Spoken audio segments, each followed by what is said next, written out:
Now we're done with the miscellaneous stuff. Let's move on to Xbox. Bam. Not much really going on in the Xbox world, but I do have a few notes for y'all today. If you are a fan of PUBG, just like I had news for PlayStation 4 fans last week, I have bad news for you guys too. It looks like PUBG is shutting down its Xbox One support in a major update.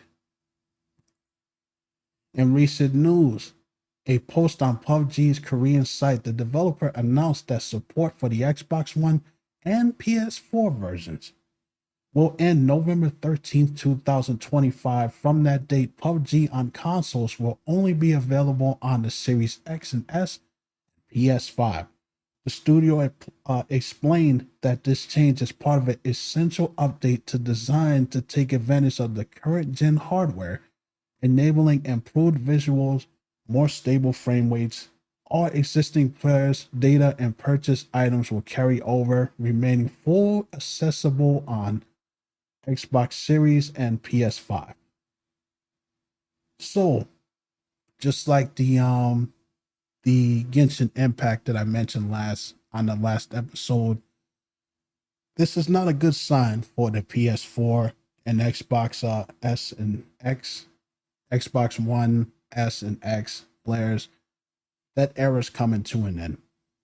I hate to be the one that has to tell you that, but just you can see it. It's right there. The writing is on the wall.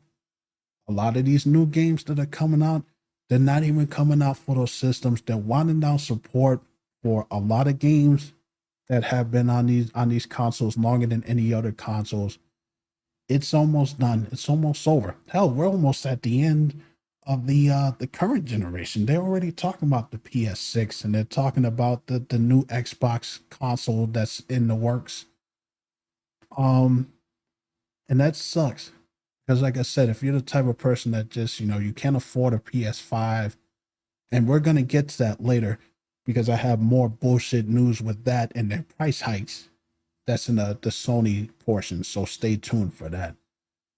But that sucks that that's happening. So, PUBG players, but at least you get to keep all the stuff that you bought. That's a good thing. I like the fact that they're doing that because they could just easily just say, you know what, we're shutting it down. You got to start from zero. But all of your stuff carries over, which is good. So I just thought I would put that out there for y'all to know what's going on.